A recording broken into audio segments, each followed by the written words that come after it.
Shalom, selamat pagi saudara-saudari yang terkasih di dalam Tuhan Yesus Kristus. Selamat berjumpa kembali di dalam renungan pagi hari ini. Sebelum membaca dan merenungkan firman Tuhan, marilah bersama-sama mempersiapkan hati dan pikiran kita dan memohon tuntunan Roh Kudus. Mari kita berdoa. Allah Bapa kami yang di surga, Bapa yang kami kenal melalui Tuhan Yesus Kristus, kami datang menghadap-Mu pagi ini. Kami mau berterima kasih atas anugerah, nafas kehidupan baru yang boleh kami terima pagi ini. Juga untuk kekuatan yang Engkau berikan, sehingga kami mampu bermohon padamu saat ini. Kami akan membaca firman-Mu. Kami mohon Roh Kudus menyertai kami, agar kami mengerti maksud-Mu. Firman-Mu akan menjadi pedoman bagi kami. Terima kasih ya Bapa. Inilah doa kami. Amin.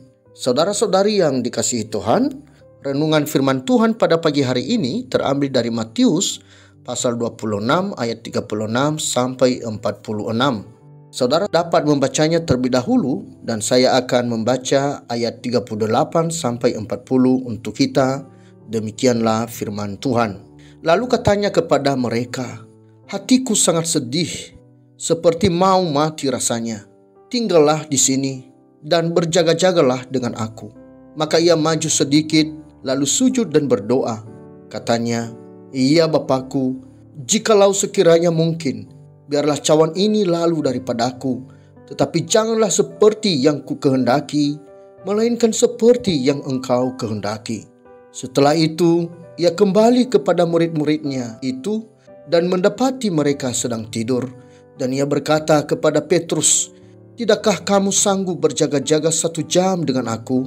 Berjaga-jagalah dan berdoalah supaya kamu jangan jatuh ke dalam pencobaan. Roh memang penurut, tetapi daging lemah." Lalu ia pergi untuk kedua kalinya dan berdoa. Katanya, "Ya Bapakku, jikalau cawan ini tidak mungkin lalu, kecuali apabila aku meminumnya, jadilah kehendak-Mu." Saudara-saudariku yang terkasih, judul renungan pada pagi hari ini adalah Siap dan Berjaga-jaga. Saudara-saudari yang dikasihi Tuhan, adakah di antara kita saat ini mampu menyatakan bahwa saat ini saya sudah siap menghadapi kematian? Kemampuan menyatakan kesiapan itu menunjukkan betapa seseorang tersebut sudah sangat menyadari tahapan kehidupan yang akan segera dimasukinya. Saudara-saudari yang dikasihi Tuhan, Yesus adalah sepenuhnya manusia dan ia pada saat yang sama juga adalah sepenuhnya Allah. Sebagaimana biasa, ia selalu datang ke Taman Getsemani bersama-sama murid-muridnya untuk berdoa. Ia membawa 3 orang di antara murid-muridnya untuk berjaga-jaga mendampinginya saat akan berdoa kepada Bapanya. Kepada ketiga muridnya itu ia mengatakan bahwa hatinya sangat sedih dan gentar. Malam itu Yesus berdoa sampai 3 kali dengan menyampaikan doa yang sama kepada Bapanya. Dan 3 kali pula ia mendapatkan muridnya tertidur, tidak berjaga-jaga. Kata Yesus di dalam doanya, "Ya Bapakku, jikalau sekiranya mungkin, biarlah cawan ini lalu daripada aku. Tetapi janganlah seperti yang ku kehendaki, melainkan seperti yang Engkau kehendaki." Saudara-saudari yang dikasihi Tuhan, apakah Yesus benar-benar sedih? Dan apakah ia benar-benar ketakutan? Seolah ia tidak mau memikul tanggung jawab. Saudara-saudari, sebagai manusia, Yesus menyadari bahwa ia akan segera meninggalkan murid-muridnya.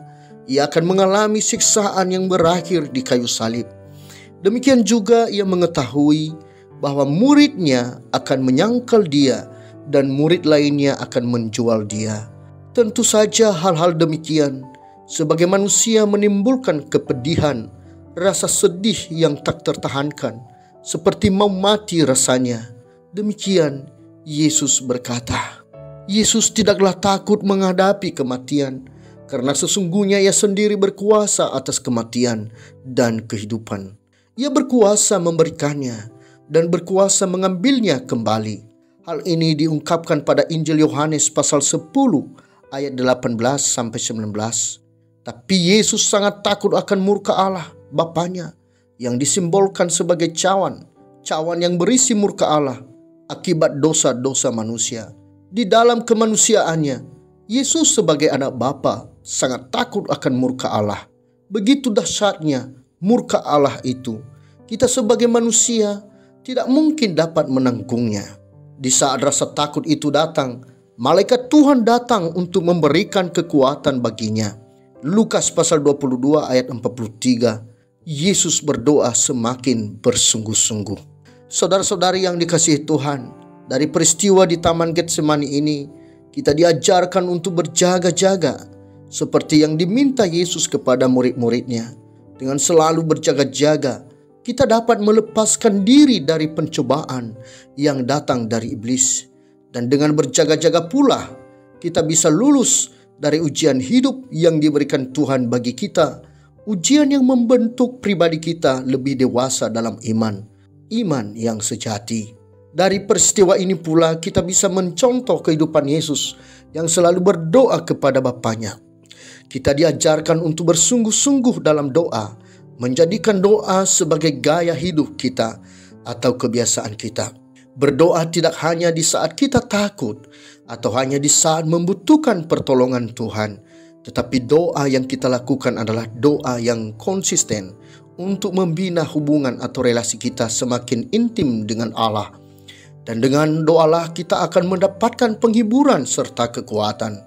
Dengan doa pula lah kita menghidupkan kepekaan rohani kita, sehingga kita selalu siap dalam pergumulan hidup karena selalu bersandar pada Injil firman Tuhan.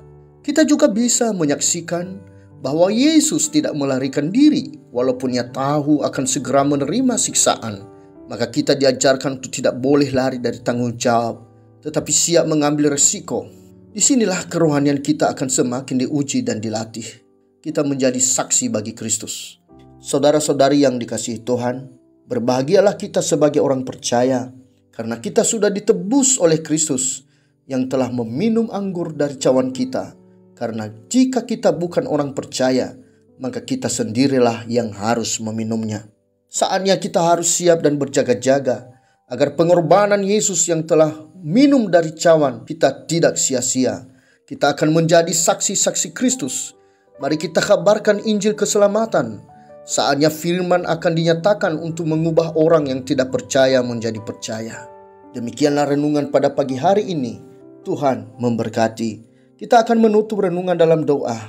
Tetapi jika saudara ingin didoakan secara khusus, hubungi email kami, kerinduan kami, agar channel ini menjadi berkat bagi banyak orang. Mari kita berdoa. Ya Allah Bapa Surgawi, begitu baiknya Engkau yang telah rela mengorbankan anak tunggal-Mu untuk minum dari cawan kami. Engkau telah memberikan keselamatan bagi kami.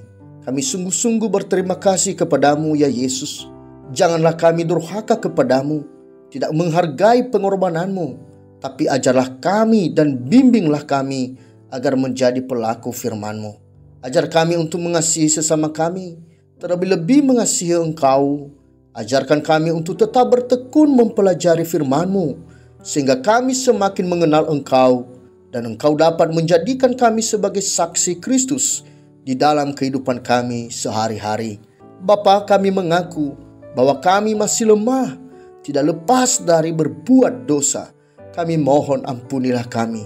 Selanjutnya di dalam menjalani kehidupan hari ini, kami mau menyerahkannya dalam pemeliharaan-Mu. Tuntunlah kami ya Roh Kudus. Jadilah kehendak-Mu. Di dalam nama Tuhan Yesus Kristus kami berdoa. Amin. Saudara-saudari, mulailah harimu. Kiranya kasih dan anugerah Tuhan senantiasa melimpah di dalam kehidupanmu. Muliakanlah Tuhan di dalam setiap aktivitasmu. Dan jadilah saksi hidup bagi firman-Nya. Roh Kudus menyertai kita semua. Sampai berjumpa kembali di renungan berikutnya. Tuhan Yesus memberkati.